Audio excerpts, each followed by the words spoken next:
এই দুনিয়াটা কোন অবস্থায় দুনিয়ার পিছনে তুমি করবা না। তুমি তাকায়া দেখো তোমার মতো কত যুবক আছে কবরের বাসিন্দা হয়ে গেছে, তোমার মতো কত লন্ডনী কবরের বাসিন্দা হয়ে গেছে, কত আমেরিকানি কবরের বাসিন্দা হয়ে গেল, কত তোমার মানুষ মসজিদে এলাল হয়ে গেছে, এই দুনিয়া থেকে চিরকালের জন্য চলে গিয়েছে। তুমিও কোন দিন চলে যাইবে, তোমার এই লোভ তোমার পতনের কারণ হয়ে দাঁড়াবে। তুমি একমাত্র পরকালের লোভ অন্তরের ভিতরে ঢুকাইয়া নাও, তুমি আল্লাহ ওয়ালা হয়ে যাও। নামাজের মহব্বত, তেলাওয়াতের মহব্বত, জিকিরের মহব্বত, ইসলামী সংগঠনের সাথে তোমার মহব্বত তুমি জড়াও।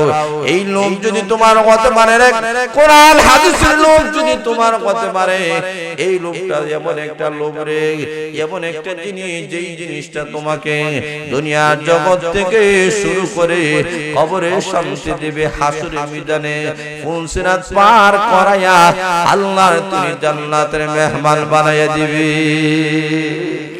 দুনিয়ার মানুষেরা লক্ষ্য করে দেখেন, আজকে এই যে বিশাল একটা প্যান্ডেল স্টেজ, এই মাহফিলটাকে সফল করার জন্য প্রায় বছরের আগ থেকে উলামায়ে কেরামদেরকে দাওয়াত করা হয়েছে। যারা বলেন ঠিক না বেঠিক? আজকের মাহফিলটাকে সফল করার জন্য পোস্টার করা হলো, লিফলেট করা হলো, মাইকের ব্যবস্থা করা হলো, স্টেজের ব্যবস্থা করা হয়েছে, প্যান্ডেলের ব্যবস্থা করা হয়েছে। আগামী কাল দেখবেন এই জায়গায় কোনো কিছুই নাই, সবগুলা শেষ হয়ে গেছে। যারা বলেন ঠিক না বেঠিক? আল্লাহ বুঝাতে চায়, ও দুনিয়ার বান্দা বান্দিরা, সাত আকাশ আর চাঁদ, জমিন, চন্দ্র, সূর্য, গ্রহ, নক্ষত্র সবগুলা তোমাদের জন্য রে আমি আল্লাহ বানাইয়াছি। যেই দিন আসমানের নিচে জমিনের উপরে একজন আল্লাহ আল্লাহ বলনেওয়ালা লোক থাকবে না, তখন আমি আল্লাহ আকাশের সামিয়ানা, জমিনের বিছানা, চন্দ্র, সূর্য, গ্রহ, নক্ষত্র, পাহাড়, পর্বত, নদী, নালাগুলা, বাতাস, অক্সিজেন কোনো কিছু আল্লাহ দুনিয়াতে রাখবেন না। আমাদেরকে দুনিয়াতে আল্লাহ নেক কাজের জন্য আল্লাহ পাঠাইয়েছে, কিন্তু দুনিয়াতে আসার পরে আমরা নেক কাজ করার পরিবর্তে আমরা গুনাহ করে ফেলেছি।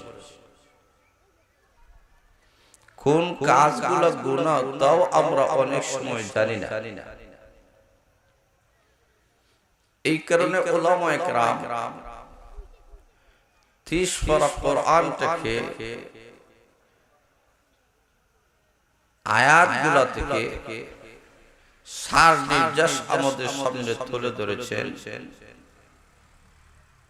যে কোন কোন জিনিস করলে কবিরা গুনাহ হয়, বড় গুনাহ হয়। কবিরা গুনার মধ্য থেকে সবচেয়ে বড় কবিরা গুনাহ হলো শিরক করা, আল্লাহর সাথে শরীক করা। এই পৃথিবীর মধ্যে আল্লাহর সাথে শরীক করার চেয়ে বড় গুনাহ আর কিছুই হতে পারে না। এই কারণে এক নম্বরে শিরক করা যাবে। 2 নম্বর হলো হত্যা করা যাবে।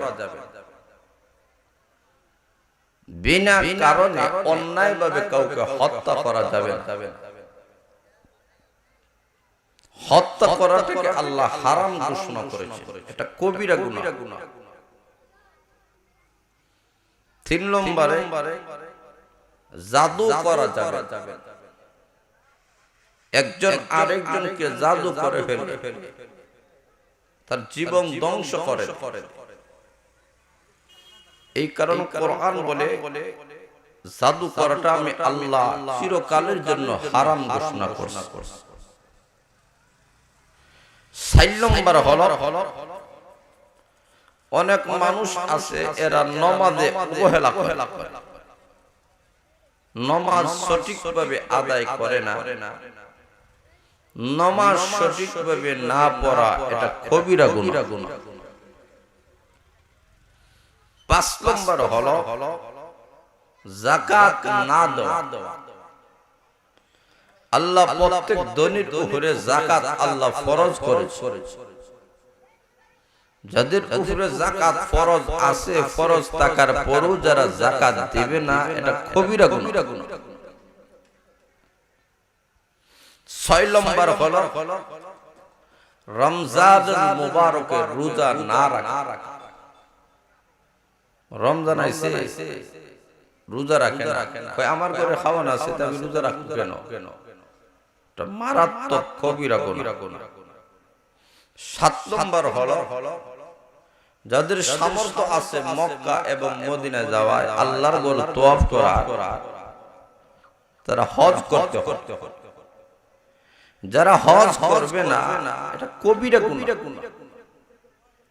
কিয়ামতের কঠিন ময়দানে আল্লাহর রাসূল বলেন, যাদের সামর্থ্য আছে হজ করার, এরপরেও হজ করবে না, আল্লাহর রাসূল বলেন এই ইহুদি অথবা নাসারা হয়ে মারা যায়, রাসূলের কিছু যায় আসে না। এই থেকেই বুঝা গেল একটা কবিরা গুনাহ। 8 নম্বর হলো মাতা এবং পিতার অবাধ্য সন্তান হওয়া। যেই সন্তান তার মা বাবার কথা মানে না, এটা সাধারণ গুনাহ নয়, এটা কবিরা গুনাহ। এর কারণে লোকটা জাহান্নামের আগুনে জ্বলতে হবে। 9 নম্বর হলো আত্মীয় বন্ধন যেটা আছে এটাকে ছিন্ন করা। ব্লাড সম্পর্কীয় আত্মীয় হওয়া অথবা বৈবাহিকভাবে আত্মীয় সম্পর্ক হওয়া, এটা বজায় রাখতে হবে।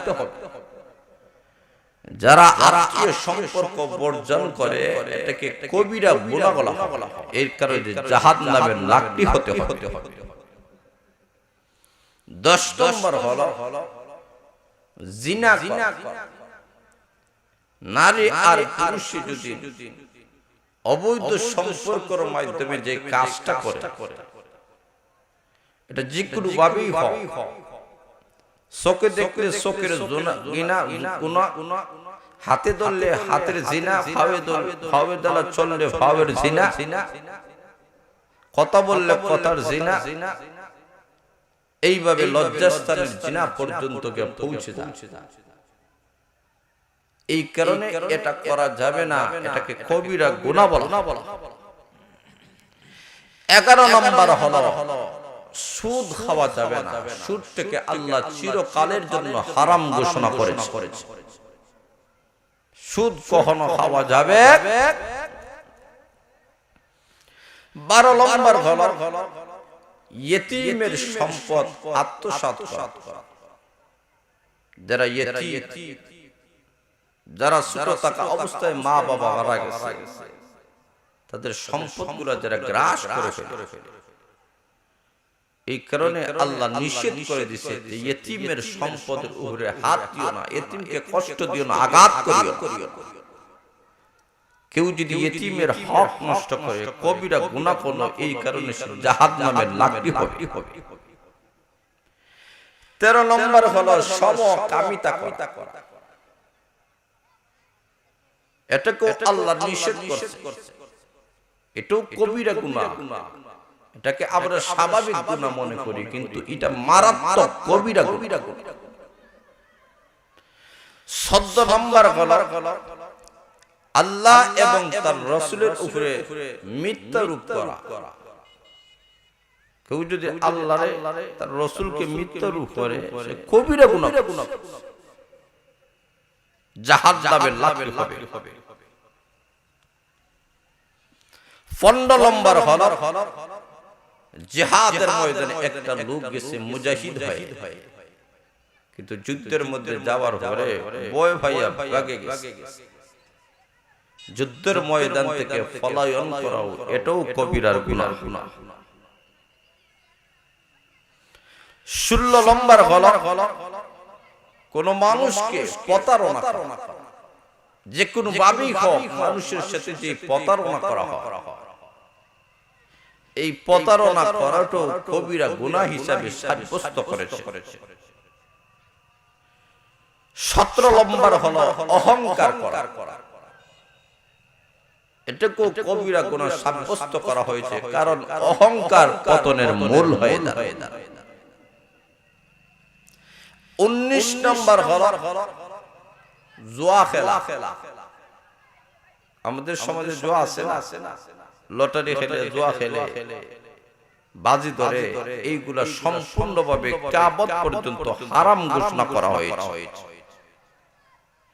20 নম্বর হলো কারো বিরুদ্ধে মিথ্যা সাক্ষী দেওয়া। সে আসলে ঘটনাস্থলে ছিল না যখন যেই ঘটনা ঘটছে, কিন্তু মিথ্যা সাক্ষী দিচ্ছে। তার আত্মীয় হোক অথবা যে কোনো কারণই হোক, টাকার কারণই হোক, যে কোনো একটা লোভে, যে কোনো একটা স্বার্থে সে মিথ্যা সাক্ষী দিচ্ছে। কারো বিরুদ্ধে মিথ্যা সাক্ষী দেওয়া এটা কবিরা গুনাহ সাব্যস্ত করা হয়েছে। 21 নম্বর হলো কোন সতী নারীকে, দিনদার ভালো একটা নারীকে অপবাদ দেওয়া, তাদের দেখছে খারাপ কাম করছে। ভালো একজন নারীকে খারাপের কথা বলে অপবাদ দেওয়া এটা কবিরা গুনাহ। 22 নম্বর হলো চুরি করা, এটা আল্লাহ হারাম ঘোষণা করেছেন। কাজেই চুরি করা, ছোট থেকে ছোট হোক, বড় থেকে বড় হোক, এটাকে কবিরা গুনাহ বলা হয়।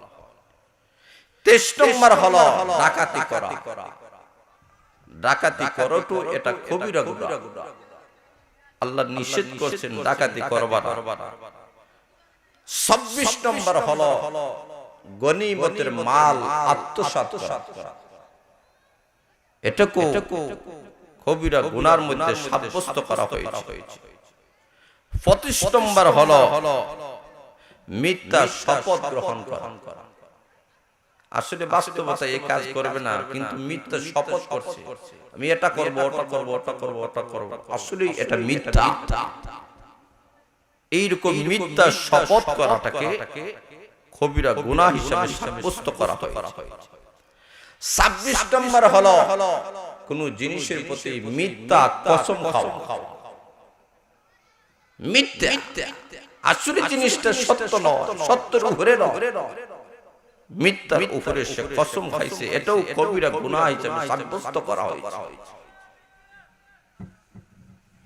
27 নম্বর হলো কারো প্রতি জুলুম করা। আজকে আমাদের সমাজে একজন আরেকজনকে সবল হইলেই দুর্বলের উপরে আক্রমণ করে, যে কোনো পন্থায় আক্রমণ করে। এই যে জুলুম করা হলো, এটাও জুলুম করা কবিরা গুনাহ। জুলুম কখনো করা যাবে না। 28 নম্বর হলো হালাল রুজি। একটা হলো হালাল রুজি অন্বেষণ করা ফরজ, আরেকটা হলো হারাম রুজি অন্বেষণ করা গুনাহ। এই কারণে যারা রুজি রোজগার করবেন হালাল করতে হবে, হারাম করলে কবিরা গুনাহ হবে। 29 নম্বর হলো হারাম খাদ্য গ্রহণ করা। যে খাবারটা আপনি আমি খাই, এটা হালাল না হারাম দেখতে হবে। যদি হারাম খাবার হয়, কোন ইবাদত আল্লাহর কাছে কবুল হবে না, এটা কবিরা গুনাহ হয়ে জাহান্নামে লাগতে হতো। 30 নম্বর হলো আত্মহত্যা করা, যেটাকে সুসাইড বলা হয়। একটা ছেলে একটা মেয়ের লাগে অথবা যে কোনো কারণে, যে কোনো স্বার্থ হাসিল হয়েছে না, অথবা বিগত দিনে যে বিশ্বকাপ গেছে, অনেক সময় আছে জিদ দইরা এই সেই করিয়া আত্মহত্যা করে ফেলছে। আত্মহত্যা করা এটা বিষ খাইয়া হোক, ফাঁসির মাধ্যমে হোক, এটা কবিরা গুনাহ। নিজে নিজেকে হত্যা করে ফেলা, এটা ইসলাম কখনো সমর্থন করে। এই কারণে আত্মহত্যা করা যাবে না। 31 নম্বর হলো সাদাবাজি করা যাবে না। যেখানে ইচ্ছা ওখানে গিয়ে সাদাবাজি করা, ক্ষমতার বলে সাদাবাজি করা, এটা ইসলাম চিরকালে হারাম ঘোষণা করছে। 32 নম্বর হলো অন্যায় বিচার করা। একটা হলো ন্যায় বিচার, আরেকটা হলো অন্যায় বিচার। অন্যায় বিচার কখনো করা যাবে না, যা বিচার করতে হয় নিয়ার বিচারই করতে হবে, নতুবা হাসরের ময়দানে অন্যায় বিচারের কারণে আসামির কাঠ গড়ায় দাঁড়াইয়া জবাবদিহি করা লাগবে। যারা বলেন ঠিক না বেঠিক। 33 নম্বর, একটা মহিলা কোন পুরুষের আকৃতি ধারণ করে। পুরুষও অনেক সময় মহিলার আকৃতি ধারণ করে, এটাও আমাদের সমাজে একটা ফ্যাশন হয়ে দাঁড়ায়। দেখলে বোঝা যায় না ছেলে নামে ছেলে মেয়ের রূপ ধরছে, আর মেয়েরও ছেলের ডফ ধরছে। যারা বলেন ঠিক না বেঠিক। ছেলেরা অনেক সময় লম্বা চুল, হাতে বালা, নাকে টেম, কানে টেম, এগুলা দেয়া সমাজে চলে। বুঝেই তো চায় আমি মহিলা। একটা মহিলা জিন্সের প্যান্ট পরিধান করিয়া রাস্তার মধ্যে গেঞ্জি টি শার্ট পরিধান করে রাস্তায় ঘোরাফেরা করে, এটাকে আমরা স্বাভাবিক মনে করি না, এটা কবিরা গুনাহ। এই কারণে একটা পুরুষ নারীর আকৃতি ধরতে পারবে না, একটা নারী পুরুষের আকৃতি ধরতে পারবে। এটা করলে কবিরা গুনাহ হবে। 34 নম্বর হলো পর্দা না করা। আল্লাহ পর্দার বিধান দিয়েছেন ফরজ করে। কোন পুরুষ যদি পর্দা করে না, বেগানা মহিলা থেকে নিজেকে হেফাজত করে না, কোন বেগানা মহিলা যদি বেগানা পুরুষ থেকে নিজেকে হেফাজত না করে, জাহান্নামে লাগতে হবে। এটা মারাত্মক কবিরা গুনাহ। 35 নম্বর হলো রিয়া। যাদের অন্তরে রিয়া আছে, মানুষ দেখানে একটা মনোভাব আছে যে মানুষ আমাকে নমাজি বলো, মানুষ আমাকে হাজি বলো, মানুষ আমাকে দাতা বলো, এইরকম রিয়া যাদের অন্তরে আছে, এটা কবিরা গুনাহ। এই কারণে জাহান্নামে লাকড়ি হতে হবে। 36 নম্বর হলো যারা প্রস্রাব করার পরে ঢিলাকুলুক ব্যবহার করে না। এমন লোক আমাদের সমাজে আছে কি নেই? ঢিলাকুলুক ছাড়া হিসাব করা এটা কখনো ঠিক নয়। কারণ কবরে যাদের বেশি আযাব হবে, শাস্তি হবে, আল্লাহর রাসূল বলেন প্রস্রাবের অসতর্কতার কারণে তার কবরের মধ্যে বেশি শাস্তি হবে। যারা বলেন নাউজুবিল্লাহ। এই কারণে উলামায়ে কেরাম বলেন যে এই যে গুনাহগুলো আছে, এই গুনাহগুলোকে কখনো করা যাবে না। এই গুনাহ যারা করে এরা কখনো বীর হতে পারে না। নেককার, দিনদার, আল্লাহওয়ালা, পরহেজগার কখনো হতে পারে না। এই কারণে এই কাজগুলো আমাদের ছাড়তে হবে, এইগুলা কখনো করা যাবে না। তাহলে কোন সমস্ত কাজ করলে আমরা বীর হব, আল্লাহওয়ালা হব, মুত্তাকি হব, এর নিয়ম কানুন মহান আল্লাহ আমাদের সামনে তুলে ধরেছে। 1 নম্বর, আমাদের জীবনের সর্ব অবস্থায় আমরা সত্যবাদিতা হতে হবে। সত্যবাদিতা ছাড়া আমাদের মুক্তি নাই। 1 নম্বর হলো সত্যবাদিতা। 2 নম্বর হলো আমানতদারিতা। সর্বক্ষেত্রে আমাদের কাছে আমানত থাকতে হবে। আমানত যাদের ঠিক আছে, সবগুলা ঠিক আছে। টাকার আমানত, কথার আমানত, লেনদেনের আমানত, আল্লাহর 30 পারা কালাম আমাদের কাছে আমানত। যারা বলেন ঠিক না বেঠিক। এইগুলাকে হেফাজত করতে হবে, আমানত রক্ষা করতে হবে। আমানত যারা রক্ষা করে, আল্লাহ বলেন সে সত্যিকার অর্থে আল্লাহর প্রিয় বান্দা এবং বান্দী। যারা বলেন সুবহানাল্লাহ। 3 নম্বর হলো যে অঙ্গীকার করা হয়, এই অঙ্গীকারটা পূরণ করতে হবে। কোন সময় মানুষের সাথে অঙ্গীকার, কোন সময় আল্লাহর সাথে অঙ্গীকার। এই অঙ্গীকারগুলো পূরণ করতে হবে। 4 নম্বর হচ্ছে বিনয়ী হতে হবে। সর্বক্ষেত্রে নিজেকে ছোট মনে করতে হবে। যারা নিজেকে ছোট মনে করে আল্লাহ তাদের সম্মান মর্যাদা বাড়ায় দেন। সুবহানাল্লাহ। 5 নম্বর হলো মা বাবার প্রতি ভালো ব্যবহার, সৎ ব্যবহার। সুসন্তান যদি হয় সে মা বাবার সঙ্গে ভালো ব্যবহার করবে, এটা সবচেয়ে বড়। ছয় নম্বর হলো আত্মীয় সম্পর্ক বজায় রাখতে হবে। আগে ছিল ছিন্ন করা গুনাহ, কবিরা গুনাহ, আর আত্মীয় সম্পর্ক বজায় রাখা সওয়াব, নেক কাম। জোরে বলেন সুবহানাল্লাহ। 7 নম্বর হলো প্রতিবেশীর সঙ্গে তুমি একটা ভালো ব্যবহার করতে হবে। তোমার পাশাপাশি ঘর, পাশাপাশি বাড়ি, পাশাপাশি এলাকার মানুষ, তার সঙ্গে সুন্দর নম্র ভদ্রভাবে কথা বলবা, আচরণ দেখাইবা। এটা ইসলাম শিষ্টাচার আমাদেরকে শিক্ষা দিয়েছে। 8 নম্বর হলো কেউ যদি আপনার বাড়ি মেহমান হয়ে আসে তাকে মেহমানদারিতা করা। এটা ইসলাম, আল্লাহর রাসূল আমাদেরকে মেহমানদারিতা শিক্ষা দিয়েছে। 9 নম্বর হলো ধৈর্যের সাথে জীবন পরিচালনা করা। জীবন চলার পথে অনেক বিপদ আপদ, অনেক সমস্যাগুলো আমাদের সামনে আসবে। ওইগুলার মোকাবেলায় ধৈর্য ধারণ করতে হবে। ধৈর্যের গুণ সবচেয়ে বড়। যারা ধৈর্য ধারণ করে, ধৈর্যের প্রতিদান আল্লাহর তৈরি জান্নাত। জোরে বলেন সুবহানাল্লাহ। 10 নম্বর হলো মানুষের মাঝে সমঝোতা সৃষ্টি করা। কোন ভুল ত্রুটি হলে সংশোধন করিয়া দেওয়া, সমালোচনা না করা, সমঝোতা রক্ষা করা। আজকে আমাদের সমাজের অবস্থা হলো খালি দ্বন্দ্ব আর দ্বন্দ্ব, সমঝোতা নাই, সংশোধনের ব্যবস্থা আমাদের কাছে নাই। যার কারণে আপোষের মধ্যে কলহ, যুদ্ধ, গৃহযুদ্ধ আজকে আমাদের সমাজে শুরু হয়ে গেছে। এই কারণে এইগুলাকে আমাদেরকে বর্জন করতে হবে। 11 নম্বর হলো লজ্জাশীলতা হতে হবে। আজকে আমাদের সমাজে লজ্জা নাই। লজ্জা না থাকার কারণে দেখবেন আমাদের সমাজে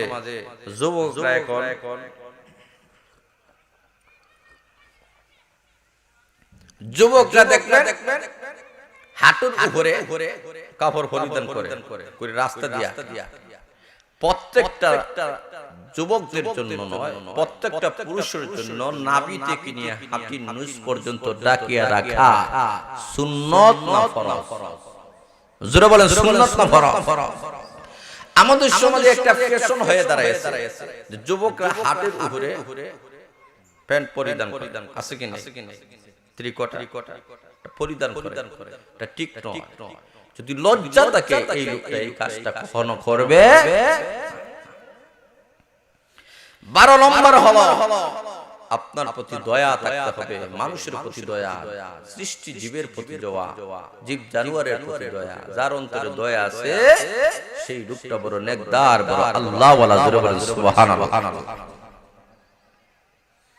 13 নম্বর হলো আপনার মধ্যে ইনসাফ থাকতে হবে, ন্যায় পরায়ণ থাকতে হবে। ইনসাফ, যে ইনসাফের কথা আল্লাহ কোরআনে বলেছে। ইহসান এবং ইনসাফের কথা আল্লাহ কোরআনে বলেছে। যার কাছে ইনসাফ আছে সেই লোকটার কাছ থেকে কেউ কোনোভাবে কষ্ট পাবে। 14 নম্বর হলো আপনার চরিত্র সুন্দর থাকতে হবে।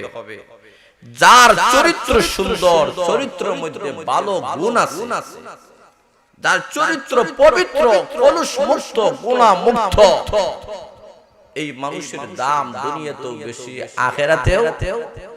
কথা বলেন, দুনিয়াতেও বেশি, আখিরাতেও। এই কারণে পবিত্র একটা চরিত্রের দরকার।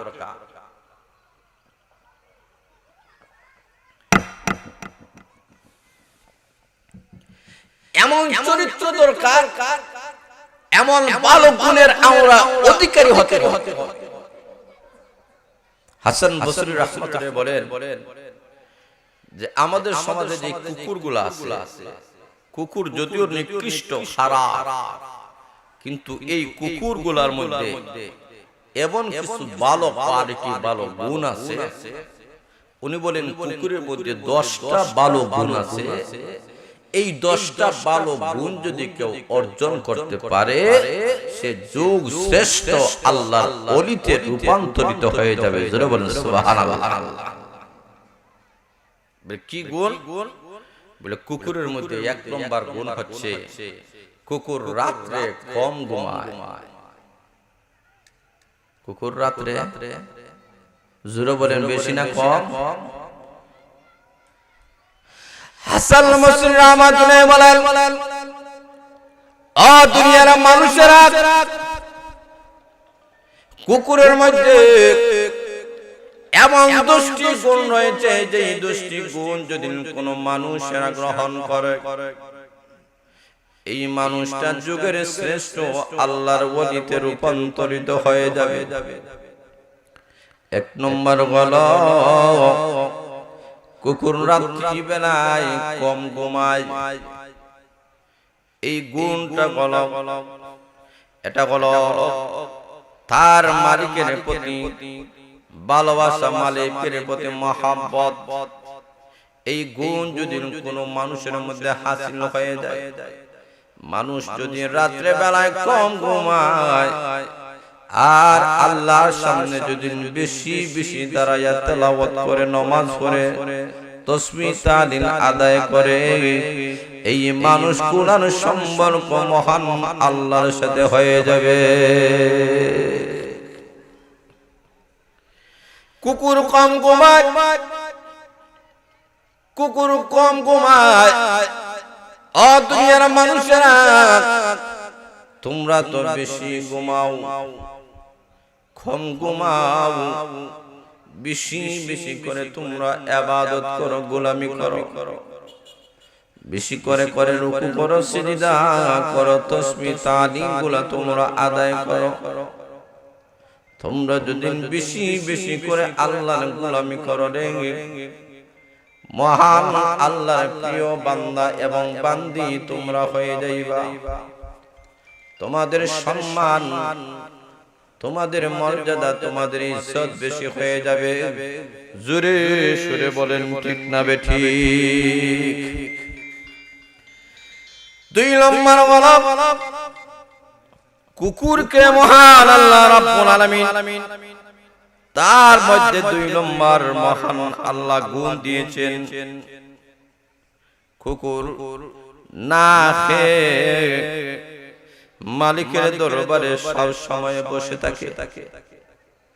কুকুরকে আপনি খাওয়ান দেন অথবা না দেন, মালিকের দরজা কিন্তু কখনো ছাড়ে না। যারা বলেন ঠিক না বেঠিক? মালিক তাকে খাওয়া অথবা নাই খাওয়া, কুকুর কিন্তু তার জায়গা থেকে আলে না, সব সময় মালিকের দরজার কাছে থাকে। এটা হলো কুকুর ধৈর্যের পরিচয় দেয়। আমার মালিক যেহেতু খাওয়ান দে অথবা নাই দে, আমি ধৈর্যতার সাথে আমি তার কাছে বসে থাকবো। এমন একটা গুণ, এই গুণ যদি মানুষরা অর্জন করতে পারত, কাছে এই ধৈর্য নাই, যারা খায় এরা তো আল্লাহর শুকরিয়া আদায় করে। যাদের ঘরে খাবার নাই, যাকে আল্লাহ গরিব বানাইয়াছেন, অভাবী বানাইয়াছেন, এই মানুষটা বলে আল্লাহ আমাকে দেখে নাই, আমি নবাদরুদা ফুইরা কি করব, আমার ঘরে তো খাবার নাই। কিন্তু আপনি লক্ষ্য করে দেখেন, একটা কুকুর মালিকের দরজার সামনে সব সময় দাঁড়ায়া থাকে। মালিক খাবার দিলে না দিলেও সে কিন্তু মালিকের দরজা ছাড়ে না। আল্লাহ বলেন, ওরে বান্দা বান্দিনা, তোমাকে 3 ওয়াক্ত খাওয়াই অথবা 2 ওয়াক্ত অথবা 1 ওয়াক্ত, তুমি খাও অথবা না খাও, 24টি ঘন্টা আমি আহকামুল হাকিমের দরবারে যদি তোমরা তা করে, আমি আল্লাহ তোমাদেরকে আমার ওলির দপ্তরে তোমাদের নাম লিপিবদ্ধ করে দিব। এই গুণটা কুকুরের আছে কি নাই? কথা বলেন আছে কি নাই? এটা কুকুরের গুণ। এই যে একটা ধৈর্যশীলতার একটা গুণ কুকুরের মধ্যে আছে, এই ধৈর্যশীলতা যদি মানুষরা অর্জন করতে পারত, এই মানুষের সম্মান আল্লাহ বাড়াইয়া দিত। যারা বলেন সুবহানাল্লাহ। কিন্তু এটা তো করে না। 3 নম্বর বলা, কুকুরের দেখবেন কোনো বাড়ি নাই, কোনো ঘর নাই, কুকুরের কোনো ঠিকানা নাই। যারা বলেন ঠিক না বেঠিক? কুকুরের কোনো কিছুই নাই। এটা হলো তাকওয়া, মানে তার মালিকের উপরে ভরসা, আমার ঘর নাই, বাড়ি নাই, আমার কোনো কিছুই নাই, মানে তাকওয়া অর্জন করে নিয়েছে।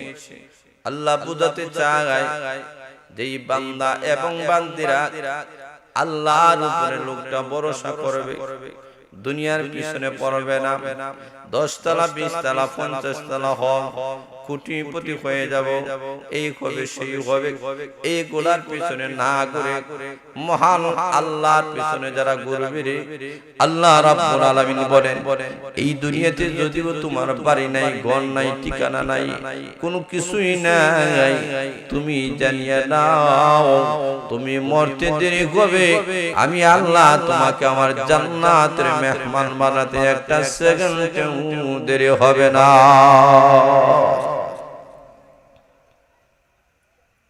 তুমি ওই রকম দুনিয়া বিমুখী হও, দুনিয়া ছেড়া, যারা দুনিয়া চায় না দুনিয়া তাদের পিছনে ঘুরছে, আর যারা দুনিয়া চাইছে এরা দুনিয়া পায় না, দুনিয়া তাদেরকে লাথি মেরে দিছে। যারা বলেন ঠিক না বেঠিক? হাসান বসরি বলেন কুকুরের বাড়ি নাই, ঘর নাই, কোনো কিছুই নাই, একমাত্র তার মালিক ভক্ত। যারা বলেন সুবহানাল্লাহ। তুমিও তোমার মালিক আহকামুল হাকিমিনের ভক্ত হয়ে যাও, গোটা পৃথিবী তোমার হয়ে যাবে। যারা বলেন সুবহানাল্লাহ।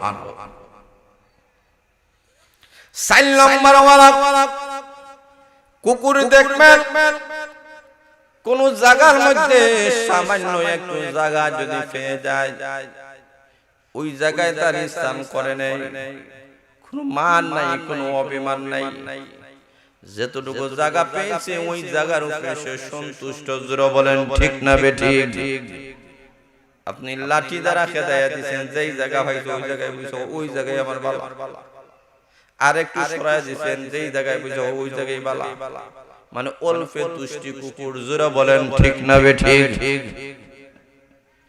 কুকুর যে জায়গা পায় ওই জায়গায় কুকুর বসে মরে। এর মানে হলো কুকুরের ভিতরে বিনয়ীর একটা গুণ আছে। বিনয়ী মানে হলো নিজেকে ছোট মনে করা।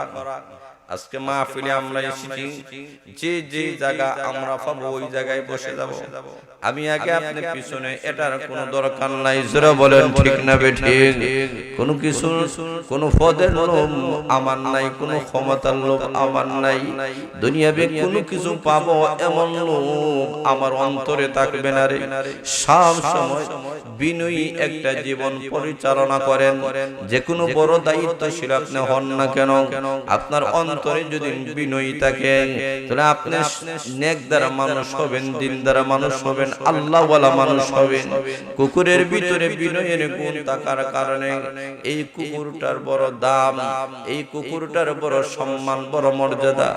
এই কারণে হাসান বসরি বলেন তোমাকে মহান আল্লাহ রাব্বুল আলামিন এমন গুণের মালিক যদি আল্লাহ বানাইয়া দেন, তোমার অন্তরে যদি বিনয়ী আল্লাহ দিয়ে দেয়, তাহলে তোমার মর্যাদা মহান আল্লাহ বাড়াইয়া দিবে। এই গুণটা তুমি অর্জন করো। এই গুণ অর্জন করা হলে তোমার সম্মান বাড়বে, মর্যাদা বাড়বে, ইজ্জত বাড়বে। 5 নম্বর হলো কুকুরের অভ্যাস হলো এক জায়গায় বসেছে, বিশ্রাম নিতেছে, আপনাকে ফিটাইয়া তুলে দিছে, হে যেখানে হইছে ওখানে গাবো, তো জায়গা লইয়া কোনো মারামারি নাই। এই জায়গা তাড়িয়ে দিয়েছেন, অন্য জায়গায় বসে বসে। এর মধ্যে তার আপুসতার একটা গুণ আছে। আপুস, একজন আরেকজন ঝগড়া লাগছে, যদি সে যে কোনো জিনিস কেউ যদি বলে বিচারক বলে হে মেনে নেয়, বুঝা গেল আপুস চায়। এই আপুসের একটা মন মানসিকতা, একটা গুণ যদি থাকে, এই মানুষ আল্লাহওয়ালা হয়। এই গুণটা কুকুরের মধ্যে আছে। জায়গা লইয়া, ক্ষমতা লইয়া লড়ালড়ি করে না, ঝগড়া ফাসাদ করে না, যেখানে যাওয়া হয় ওই জায়গায় বসে। এই কারণে হাসান বসরি বলেন এই গুণটা তুমি অর্জন করো, তোমার সম্মান তোমার মর্যাদা বেড়ে যাবে। জোরে বলেন সুবহানাল্লাহ। 6 নাম্বার ওয়ালা কুকুর এক জায়গায় বসে আছে, খাবার দেওয়া হয়েছে, খাবারের জন্য সেই লোকটা তাড়াহুড়া করে না, খাবারের জন্য সে দূর থেকে তাড়াতাড়ি আসে না, সে আগে বুঝতে চায় আমার মালিক কি চায়, আমার জন্য না অন্যর জন্য। এর মালিক হলো কুকুরের মধ্যে ধৈর্যশীলতা আছে, পেরেশানি নাই, আমার রিজিকে যা আছে আমি তাই পাবো। ওরে বান্দা বান্দিরা, তোমরা যদি আমল হয়ে যাও যে আমার রিজিকে যা আছে আমি তাই পাবো, আমি তাড়াহুড়া করব না, পেরেশানি করব না, তাহলে তুমিও দুনিয়া থাকা অবস্থায় আল্লাহর ওলিতে রূপান্তরিত হয়ে যাইবা। এই গুণটা তোমার মধ্যে থাকতে হবে। খাবার নিয়ে তাড়াহুড়া করবা, সিন্নি বন্টন হলে দেখবেন কার আগে কেনে তাড়াহুড়া শুরু হয়, প্রতিযোগিতা শুরু হয়। অথচ তোমার এই বিশ্বাস যদি থাকে যে আমার রিজিকে যতটুকু রিজিক আছে, জয় মশা আছে, ওই মশাই আমাকে পৌঁছে দাও, পেরেশানি যদি না থাকে তাহলে কোনো ঝগড়া না। আমরা অনেক সময় দেখবেন সিন্নি লইয়া ঝগড়া হয়, কেন? কারণ আপনাকে আমাকে এই বিশ্বাস থেকে যে রিজিক আল্লাহ যা দিয়েছে এতটুকুই আমার কাছে আসবে, না আসা পর্যন্ত আমার মরণ হবে না। এই লোকটা রিজিকের পিছনে ঘোরাঘুরি করবে। সেটা বলেন ঠিক না ঠিক? কুকুরের মধ্যে এই গুণটা আছে যে কুকুর খাবারের জন্য তাড়াহুড়া করে না। কুকুরকে আরেকটা গুণ দেওয়া হয়েছে, কুকুরের নিজস্ব কোনো গণ নাই। আপনার বাড়িতে গেলে আপনার মেহমান, আমার বাড়িতে গেলে আমার মেহমান, যেখানে যায় ওখানেও সে মেহমান, ওখান থেকে সে মানাইয়া নেয়। আমাদের জিন্দেগি যদি এমন হয় আমরা যেখানেই যাবো এই অবস্থায় আমরা মানাইয়া নিতে হবে, পরিবেশটাকে আমার অনুকূলে আনতে হবে। অটোমেটিক কোনো পরিবেশ তৈরি হয় না, পরিবেশটাকে নিজের অনুকূলে আনতে হবে। ভ্রাতৃত্বের মাধ্যমে, মহাব্বতের মাধ্যমে, ভালোবাসার মাধ্যমে পরিবেশটাকে সুন্দর করতে হবে। যারা করবে এই মানুষগুলো আল্লাহর ওলিতে রূপান্তরিত হয়ে যাবে। জোরে বলে সুবহানাল্লাহ। এই গুণটা কুকুরের মধ্যে আছে। 8 নম্বর হলো কুকুরকে আপনি যতই মারেন না কেন, বাড়িওয়ালা যতই কুকুরকে মারুক না কেন, কিছুক্ষণ পর আবার ঘুরে আসে, ফিটা খাইয়া যায় আবার ঘুরে আসে, ফিটা খাইয়া যায় আবার ঘুরে আসে। এর মানে কুকুর বুঝাইতে চায় যা মারা আমাকে মারেন, কিন্তু মালিকের দরবার ছাড়বো। কথা বলেন, মালিকের দরবার ছাড়বো। হাসান বসরি বলেন, ও দুনিয়ার মানুষেরা, তোমরা যদি সব সময় মহান আল্লাহর রহমতের দরজার মধ্যে যদি তোমরা তা করে, আল্লাহ যতই তোমাদেরকে বিপদ আপদ দেন না কেন, বেমার হয়েছে আল্লাহ তোমার দরবার ছাড়ব না, ছেলে মারা গেছে তোমার দরবার ছাড়ব না, মেয়ে মারা গেছে তোমার দরবার ছাড়ব না, ফসল নষ্ট হয়ে গেছে তোমার দরবার ছাড়ব না, অ্যাক্সিডেন্ট হয়ে গেছে তোমার দরবার ছাড়ব না। এর মানে হলো, ও মালিক যতই আযাব আর গজব শাস্তি দেন না কেন, তোমার দরবার মুহূর্তের জন্য ছাড়ব না। কারণ তুমি আহকামুল হাকিমিনের দরবার ছাড়া আমার যাওয়ার তো কোনো আর জায়গা নাই।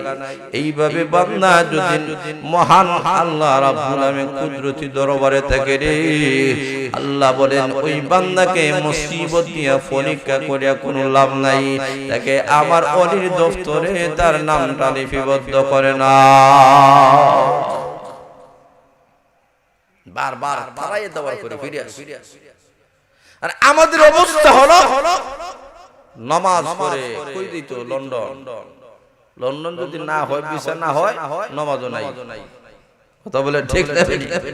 নামাজ ঘরে যে কোনো উদ্দেশ্যটাকে সামনে নিয়ে, এখন উদ্দেশ্য নাই, নামাজও নাই। জোরে বলেন ঠিক না ঠিক? দেখবেন আমাদের প্রত্যেকটা জিনিস উদ্দেশ্য যখন হাসিল না হয়, নামাজ ঘরে কিন্তু আল্লাহ তাআলা দেখে না, নামাজ ঘরে না, রোজা রাখে না, তেলাওয়াত করে না, মসজিদমুখী হয় না, তার কোনো বিপদ আপদ নাই। আমি যত নামাজি, যত দিনদার, অত বিপদ আপদ আসে, যাও কিছুই করব না। জোরে বলেন নাউজুবিল্লাহ। নিরাশ হয়, এটা কখনো হতে পারে না। বরং সব সময় আল্লাহর দরবারে তোমাকে দাঁড়ায় থাকতে হবে, যে একবার না একবার আল্লাহর রহমতের কোলে তোমাকে তুলে নিবে। জোরে বলেন সুবহানাল্লাহ। তাহলে লক্ষ্য করে দেখেন কুকুরের কি গুণ হলো, সে যদি কোন জায়গা থেকে যদি কখনো চলে যায় আর স্বাভাবিকভাবে ওই জায়গার মধ্যে ফিরে আসে, কেন ফিরে আসে না? ওই আমি চলে গেলাম আর আসবো না, কারণ আমার একটা আত্মসম্মান বোধ আছে। জোরে বলেন ঠিক না বেঠি? কুকুর বুঝাতে চায় আমি চলে গেছি, এই জায়গায় আর আসি না, দ্বিতীয়বার আসি না। কেন? আমার একটা আত্মসম্মান বোধ আছে। হাসান বসরি বলেন, যার মধ্যে আত্মসম্মান বোধ আছে এই লোকটা শ্রেষ্ঠ মানুষ, যে নিজেকে চিনে, নিজেকে জানে, সমাজে মূল্যায়িত হবে, সম্মানিত হবে, মর্যাদা। যে নিজেকে জানবে না, বুঝবে না, নিজের কদর নিজে করবে না, সে সমাজে অবহেলিত হবে, লাঞ্ছিত হবে, বঞ্চিত হবে। এই কারণে প্রত্যেকটা মানুষের আত্মসম্মান বোধ থাকতে হবে। এটা কুকুর আমাদেরকে শিক্ষা দিয়েছে। এই যে 10টা গুণ কুকুরের মধ্যে আছে, এই 10টা গুণ যদি মানুষের মধ্যে থাকে, হাসান বসরি বলেন এই লোকটা আল্লাহর ওলিতে রূপান্তরিত হয়ে যাবে। কিন্তু একই কুকুরের মধ্যে এমন 3টা দোষ আছে, যেই দোষে সে দোষী। কয়টা দোষ? কথা বলে না, কয়টা? 3টা দোষ আছে। এর মধ্যে প্রথম নম্বর দোষ হলো তার হিংসা বেশি। তার জাতি ভাই বড় হয়ে যাক, এটা সে চায় না। কথা বলেন ঠিক না বেঠি? কোন খাবার যদি দেন, অন্যান্য যে কোনো জাতে প্রাণী আসে খাব, অসুবিধা নাই, বাধা দেয় না। তার স্বজাতি যদি কেউ আসে খাইতে চায়, বাধা দেয়। জীবন দিলাইব, তারা খাইতে দিত না। জোরে বলেন ঠিক না বেঠি? খাওয়ান দিছেন, তার জাতি বাইরে একেবারে তার পিছনে ঘুরতে হতো, ও 1 মাইল দূর হই না দিবে, আসিয়া দেখে আরেকটা খাইয়া শেষ, আরেকটা খাইলে খাও। কিন্তু আমার জাতি ভাইকে খাইতে দেওয়া যাবে? এটা হচ্ছে কুকুরের মারাত্মক দোষ। এই দুষ্ট যার মধ্যে আসবে হিংসাত্মক মনোভাব, আবার একটা জাতির উন্নতি হয়ে গেছে, টাকাওয়ালা পয়সাওয়ালা যে কোনো ক্ষেত্রে সে উন্নতি হয়ে গেছে, না হতে পারে না, তাকে দেওয়া যাবে না। এই হিংসাত্মক মনোভাবের কারণে আজকে মুসলিম জাতিরা অধঃপতনের কারণ হয়েছে। যারা বলেন ঠিক না বেঠি? আজকে আমাদের আপোষের মধ্যে খালি হিংসা বিদ্বেষ।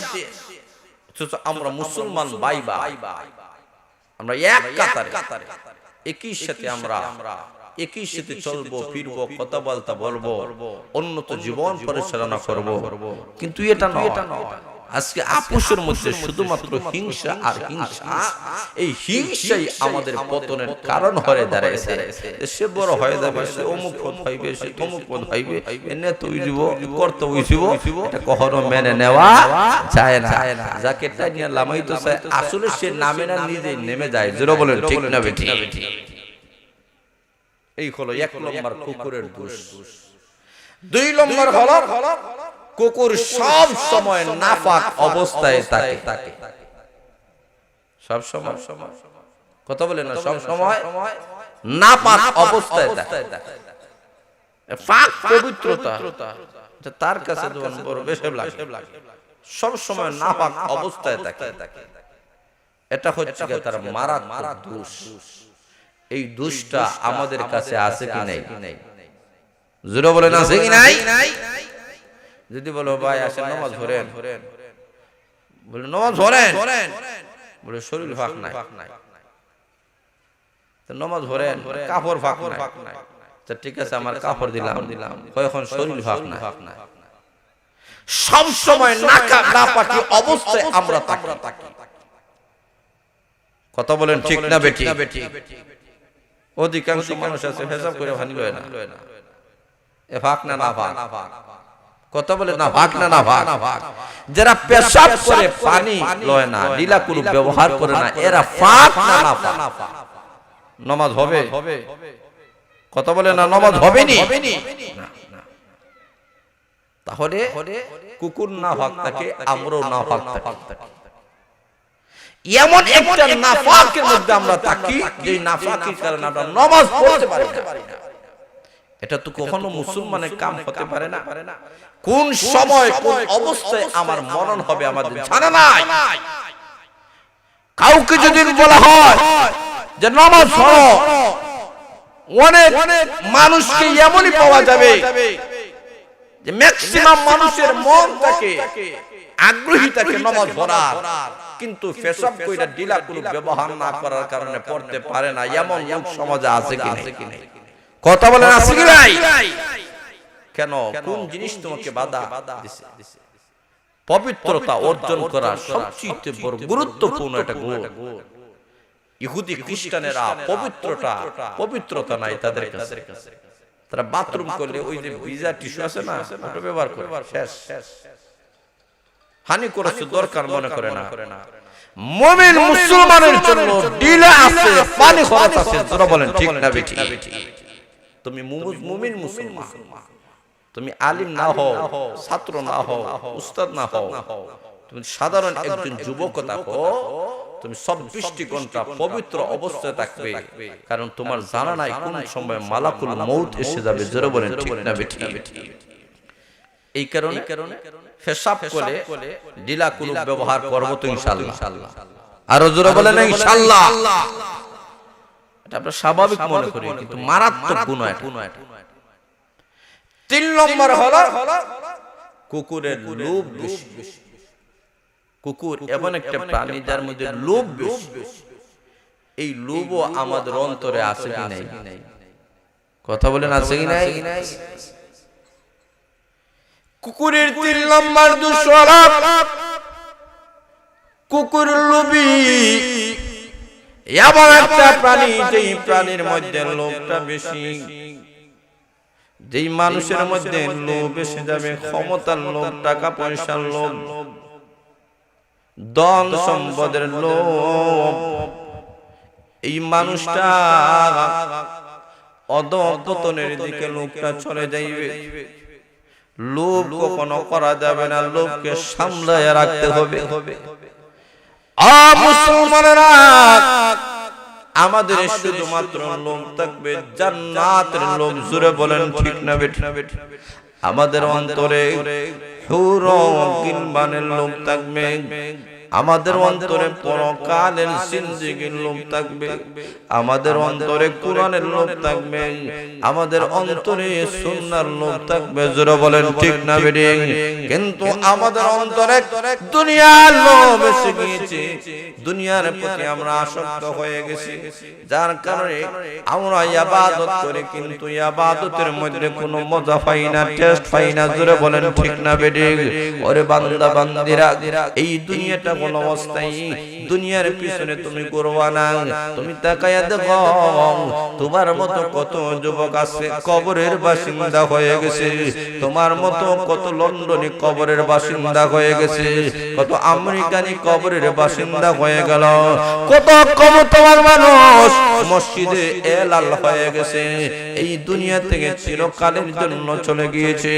তুমিও কোন দিন চলে যাইবে। তোমার এই লোভ তোমার পতনের কারণ হয়ে দাঁড়াবে। তুমি একমাত্র পরকালের লোভ অন্তরের ভিতরে ঢুকাইয়া নাও, তুমি আল্লাহওয়ালা হয়ে যাও। নামাজের মহব্বত, তেলাওয়াতের মহব্বত, জিকিরের মহব্বত, ইসলামী সংগঠনের সাথে তোমার মহব্বত তুমি জড়াও। এই লোভ যদি তোমার হতে পারে, কোরআন হাদিসের লোভ যদি তোমার হতে পারে, এই লোভটা এমন একটা লোভ রে, এমন একটা জিনিস, যেই জিনিসটা তোমাকে দুনিয়ার জগৎ থেকে শুরু করে কবরে শান্তি দেবে, হাসরের ময়দানে ফুলসিরাত পার করায়া আল্লাহর তুমি জান্নাতের মেহমান বানাইয়া দিবে। এই কারণে এই তিনটি বদ অভ্যাস আমাদেরকে ছাড়তে হবে। এইগুলা কখনো মুমিন মুসলমানেরা গ্রহণ করতে পারে না। মুসলমান মুমিনের আসল কাম হলো পরকাল। জোরে বলেন ঠিক না বেঠিক? মুমিনের আসল টার্গেট হলো আমাদের পরকাল। এই দুনিয়াতে স্থায়ী বাসিন্দা আমরা কেউ নই। এই দুনিয়া থেকে একদিন আমাদেরকে চলে যাইতে হবে। দুনিয়ার মানুষেরা লক্ষ্য করে দেখেন, আজকে এই যে বিশাল একটা প্যান্ডেল স্টেজ, এই মাহফিলটাকে সফল করার জন্য প্রায় বছরের আগ থেকে উলামায়ে কেরামদেরকে দাওয়াত করা হয়েছে। যারা বলেন ঠিক না বেঠিক? আজকের মাহফিলটাকে সফল করার জন্য পোস্টার করা হলো, লিফলেট করা হলো, মাইকের ব্যবস্থা করা হলো, স্টেজের ব্যবস্থা করা হয়েছে, প্যান্ডেলের ব্যবস্থা করা হয়েছে। আগামী কাল দেখবেন এই জায়গায় কোনো কিছুই নাই, সবগুলা শেষ হয়ে গেছে। যারা বলেন ঠিক না বেঠিক? আল্লাহ বুঝাতে চায়, ও দুনিয়ার বান্দা বান্দিরা, সাত আকাশ আর সাত জমিন, চন্দ্র সূর্য গ্রহ নক্ষত্র সবগুলা তোমাদের জন্য রে আমি আল্লাহ বানাইয়াছি। যেই দিন আসমানের নিচে জমিনের উপরে একজন আল্লাহ আল্লাহ বলনেওয়ালা লোক থাকবে না, তখন আমি আল্লাহ আকাশের সামিয়ানা, জমিনের বিছানা, চন্দ্র সূর্য গ্রহ নক্ষত্র পাহাড় পর্বত নদী নালাগুলা বাতাস অক্সিজেন কোনো কিছু আল্লাহ দুনিয়াতে রাখবেন না। কথা ঠিক না বেঠিক? যারা বলেন ঠিক না বেঠিক? সবগুলো আল্লাহ ধ্বংস করে, কোনো কিছুই আমাদের সাথে থাকবে না, সব ধ্বংস হবে। এই কারণে আল্লাহ রাব্বুল আলামিন বলতেছেন যে বালা কোন জিনিস? এক নম্বর আল্লাহ বলতেছেন মান আমানা বিল্লাহ, যারা আল্লাহর প্রতি ঈমান এনেছে। জোরে বলেন কার প্রতি? কথা বলেন না, কার প্রতি? আরো জোরে বলেন কার প্রতি? এক নম্বর যারা আল্লাহর প্রতি ঈমান আনছে এটা ভালো কাম। দুই নম্বর হলো ওয়াল ইয়াউমিল আখির, যারা আখিরাতের উপরে ঈমান আনছে। জোরে বলেন সুবহানাল্লাহ, এটা হচ্ছে কি ভালো কাম। তিন নম্বর ওয়া মালাইকাতিহি, তিন নম্বর যারা ফেরেশতাদের প্রতি ঈমান আনছে।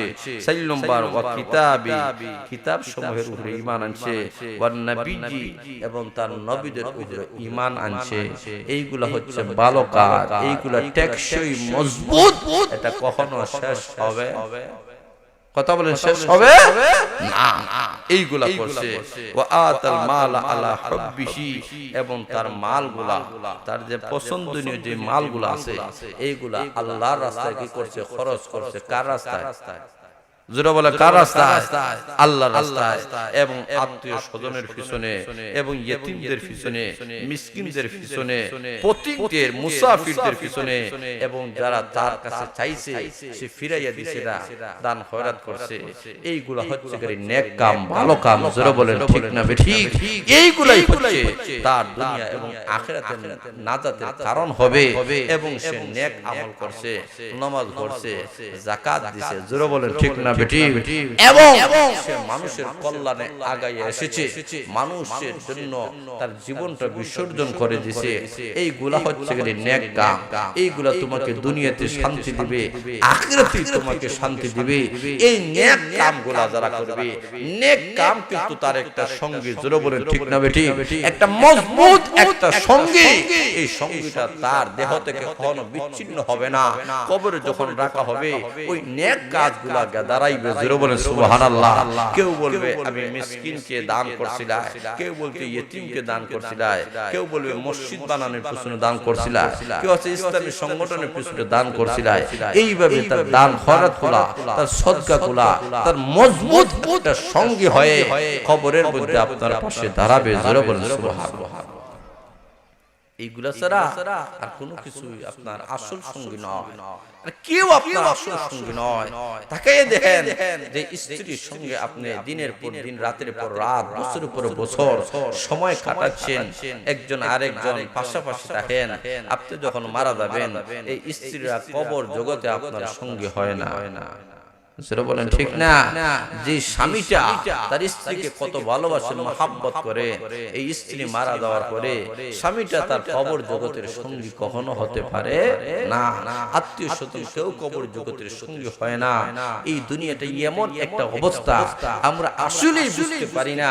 দুনিয়ার থাকা অবস্থায় আমাদেরকে বুঝতে হবে আমাদের আসল পুঞ্জিগুলা কোনগুলা আমাদের জীবনের আসল সঙ্গী। সেটাই হচ্ছে আমার সদকা, আমার দান খয়রাত, আমার নামাজ, আমার তাসবিহ, আমার জিকির, আমার তাকওয়া, জোরে বলে ঠিক না বেটি? এইগুলাই হচ্ছে আপনার আমার নাজাতের উসিলা। এইগুলা ছাড়া আর যে কোন জিনিস আমরা বানাই না কেন, এইগুলা আমাদেরকে কখনো নাজাত দিবে না, দুনিয়াতে শান্তি দিবে না, পরকালের জান্নাতের মেহমান বানাবে। আরো জোরে বলেন। কিয়ামতের কঠিন ময়দানে মহান আল্লাহ রাব্বুল আলামিন বলবেন, কে নিয়ে এসেছো? তুমি আলিম নাকি? বলে না, আমি আলিম নাই। তাহলে তুমি কে? বলে আমি আলিমকে মহব্বত করতাম, আলিমকে ভালোবাসতাম, ভালোবেসে তাফসীরুল কোরআন মাহফিলে অংশগ্রহণ করেছিলাম। এই যে তুমি ভালোবাসা ছিল, নায়েবে রাসূলকে, নায়েবে নবীকে যে আপনি ভালোবেসেছিলেন, এই ভালোবাসাটা আপনার নাজাতের উসিলা হবে, জোরে বলেন সুবহানাল্লাহ। কিয়ামতের দিন মহান আল্লাহ রাব্বুল আলামিন বলবেন, ফেরেশতারা, যদিও লোকটা আলিম ছিল না, কিন্তু আলিমের সাথে তার একটা সম্পর্ক ছিল। ও ফেরেশতা, আমি মহান আল্লাহ ঘোষণা দিলাম, আমার আলিমদের সঙ্গে তার সম্পর্ক থাকার কারণে ওই আলিম যাদের বেলায় সুপারিশ করবে, আমি আল্লাহ তাদেরকে জান্নাতের মেহমান বানায়া দিলাম।